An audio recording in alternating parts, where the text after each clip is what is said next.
Hello po sa inyong lahat mga ka-crypto. Ako po si Pinoy Crypto Trader at sa video na ito ay atin pong pag-usapan ang limang mga cryptocurrencies daw na ating bibilhin during the post-Christmas dip.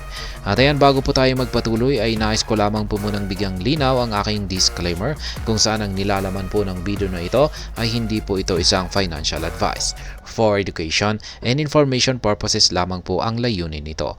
Maliban po dito ay nais ko na rin pong magbigay babala na wala pong kahit anumang group chat ang Pinoy Crypto Trader. Ayan, ang sabi po rito ay as an investor, what are the top 5 cryptos to buy now? Here are the 5 coins to buy during the post-Christmas dip. Kaya ayan, ito po yung recommendation ng Bitcoin World. Limang mga top 5 cryptos na bibilhin daw natin ngayong during the post-Christmas dip. Ayan, unang-una ay si Galaxy Fox or GFox. Galaxy Fox is number 1. And this pre-sales early momentum indicates it could be the top crypto to buy in 2023. Ayan. Meron daw po siyang maagang pre-sale. Dahil dito ay ito raw yung parang momentum na nag-i-indicate para siya ang maging top crypto to buy sa taong 2023 na ito. Ayan. Pero patapos na ang taong 2023. Mamaya na po ay 2024 na.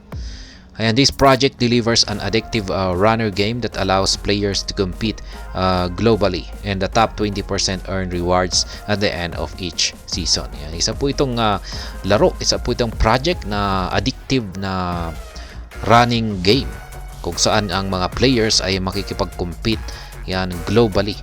Yan, sa buong mundo po yan. At yung top 20% na earn rewards yan sa kada katapusan ng each season ay ayan, yan po yung maibibigay. Top 20% sa mga earn rewards ay mapupunta sa mga players. Ayan. However, Galaxy Fox is revitalizing the P2E industry by including residual income opportunities for all GFox token holders. Kaya ayan, revitalize daw po nila yung P2E industry. Play to earn. Yan, ibig sabihin yan ay play to earn. Kaya income opportunities po ito. Lalong-lalo na sa mga holders ng GFox token. The aggressive protocol burn permanently removes token from circulation, making GFox deflationary and allowing all holders to accrue value indirectly. Kaya yan, meron daw pong napaka-agresibo na burning protocol itong si GFox. Kaya isa po siyang dahil dito ay siya po ay isang deflationary. Kaya sa pamamagitan nito ay yung mga holders ng GFox token ay nagkakaroon ng value ito, lumalaki yung value ng kanilang mga hawak na tokens. The Stargate module is the rewards hub and accrues 2% of all ecosystem transactions, paying them out to stakers. Kaya yan, meron po silang tinatawag na Stargate module. Ito yung reward hubs po nila na nag-accumulate ng 2% at galing po yan sa mga transactions sa lahat ng kanyang mga ecosystem. At ito po yung ginagamit nila para pambayad sa mga stakers. And it has already raised over $2 million in its pre-sale, and each round has seen a 15% price increase. Investors who move fast will be able to participate in stage 6 and see their initial investment grow moving into the subsequent stage. Kaya yan, nakaipon na raw po sila ng higit $2 million sa kanilang pre-sale. At sa kada round ay ayan, at aangat daw po ang presyo nito ng 15%. Yan, yung mga investors na mabilis gumalaw ay maaari daw po silang makapag-participate dito sa stage 6 at makita yung kanilang initial investment na lumago. Kaya yan, ang this early momentum is reminiscent of the 2017 ICO mania. Play to earn projects attained multi-billion-dollar valuations last cycle, and early participants in the Galaxy for pre-sale need to start thinking bigger. Could this be the next undiscovered gem to 100 times? Kaya yan po si GFox. Sunod naman dito ay si Solana or si Sol. Yan, Solana has been one of the best performing tokens to date this year, even briefly flipping Binance Coin. Kaya yan, isa po siya. Si Solana, isa po siya sa best na performing na tokens sa taong ito, 2023, kung saan ay nahigitan pa niya itong si Binance Coin or BNB. Predictions forecast this low latency blockchain becoming the number 3 project among the top 10 cryptocurrencies, and Solana's product market fit is undeniable. Certain one of the top 5 cryptos to buy now. Kaya yan. Kaya walang duda na si Solana ay isa sa mga top 5 na recommended dito na bibilhin daw po natin. Kaya yan, home to speculation, smaller investors in a growing number of dApps. Sol dips are entry points that investors should be beating.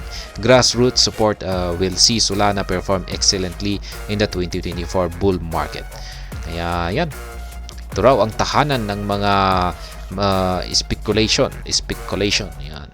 Maging mga small investors at yung lumalago nitong mga bilang ng mga decentralized applications.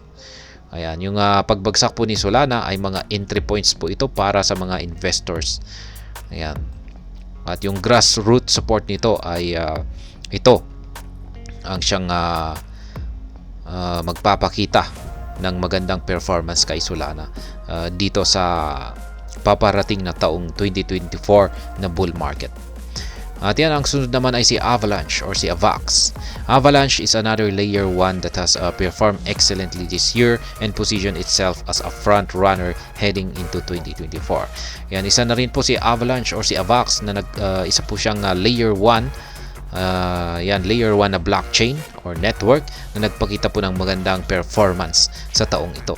Kaya naghahanda po si Avalanche na mukhang isa po siya sa mga mangunguna na magpapakita ng magandang performance dito sa taong 2024. And crypto winners keep winning, and Avax is a prime example.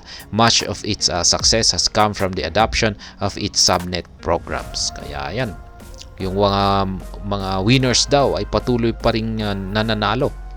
At ang isang halimbawa dito ay itong si Avax. Kaya yan, yung kanyang tagumpay ay galing daw po ito sa mga adoption ng kanyang subnet program. Subnets allows institution to spin up ready-made blockchains without having to build their own validator set. Kaya yan po ang subnets, kung saan ay inaalaw po ang mga institution para mag-create ng kanilang ready-made na mga blockchains nang hindi nangangailangan na mag-build sila ng kanilang sariling validator set. Avalanche is delivering bespoke blockchains to institution, and with the rise of the RWA narrative, expect it to be another star performer in 2024. Kaya yan po yung may pinaka dahilan dito. Ayan, sila po ay nagdi-deliver ng bespoke blockchain sa mga institutions. At maliban po dyan ay yung lumalago na tinatawag po nilang RWA. Kaya aasahin din, dahil sa mga ito ay aasahan daw po natin na isa po siya, yan, si Avalanche or Avax, sa magiging star performer pagsapit ng taong 2024. Yan, nandito na rin si Optimism or si OP. Yan, Optimism is an excellent Ethereum beta play and one of the best cryptocurrencies to buy for leverage it exposure. Kaya ayan, isa po siya si Optimism ay isa daw po siyang napakagandang Ethereum. Ayan, Ethereum beta play. Kaya yan, isa na rin po siya sa pinaka magandang cryptocurrencies na bilhin para i-leverage ang Ethereum exposure. Yan, whenever it climbs 5%, OP shoots up 10%. The rollout of EIP 4844 or Proto-Dunk sharding will provide a massive growth catalyst for layer 2s, and Optimism is currently leading the race in terms of modular adoption. Kaya yan, kung umangat daw po ang market price ni Ethereum ng 5%, si OP naman ay aangat na rin sa mas mataas pa na presyo, 10%. Kaya yan, 5% kay Ethereum ay 10% kay OP. At yung kanilang paglabas ng tinatawag po nilang Proto Dunking Shard or yung EIP 4844 ay magbibigay daw po ito ng massive na growth or paglago or isang matinding catalyst sa mga layer 2s. Ayan, si Optimism ay kasalukuyang siya po ang nangunguna yan sa race. Ayan, pagdating sa mga modular adoption. More teams have used the OP stack to deploy custom layer 2s than any other layer 3 toolkit. Kaya mas marami raw yung mga team developers ang gumagamit ng OP stack para i-deploy yung tinatawag nilang custom layer 2s, yung mga layer 2s at maging yung ibang mga layer 3 na mga toolkits. All chains built using the OP stack are governed by OP holders, leading the massive value accrual for these holders across multiple rollups. Another excellent token where dips equate to opportunities. Kaya yan, lahat daw po ng mga chains na-create gamit ang OP stack ay yan, pinamumunuhan po ito ng mga OP holders. Kaya ito ay magresulta sa isang massive value accrual para sa mga holders na ito. Ayan, sa iba't ibang mga mga roll-ups. Yan, isa na naman itong napakagandang or excellent na token. Yan, kung saan ang dip po nito or pagbagsak po nito ay isang nagbibigay ng opportunity. Yan, para bumili rito. Ayan, ang sunod naman ay si Celestia or TIA. Celestia is a data availability solution primed to enjoy an enormous rally as data availability wars break out later in 2024. Yan, ang Celestia ay isa po siyang data availability solution. Talagang siya po ay ginawa para mag-enjoy. I-enjoy ang isang enormous rally or matinding pag-angat sa presyo nito. Sapagkat yung data availability raw ay magkakaroon daw ng matinding labanan. Later in 2024, pagsapit po ng taong 2024. Data availability refers to the need for blockchains to access and verify data to facilitate transaction validations. Kaya sa mga hindi po nakakalam, ang data availability ay tumutukoy po ito sa pangangailangan ng blockchain para i-access at saka i-verify yung data para ma-facilitate yung mga transaction validations. This permissionless infrastructure project offers a scalable solution thanks to creating a more efficient way to store and access data on chain. Celestia adopts the modular approach and has been targeted by many VCs who believe that modular solutions to data availability are the future of blockchain. Kaya ang Celestia ay gumagamit po siya ng modular approach. At tinatarget po siya ng maraming mga iba't ibang mga VCs. Ayan, kung saan ay naniniwala na ito ang modular solution sa data availability. Yan, sa hinaharap ng sa future ng mga blockchains. And a pick and shovel play and another project where investors should be targeting any and all dips. Kaya yan po yung mga dahilan kung bakit raw yung mga investors ay itong si Celestia ay magandang bumili.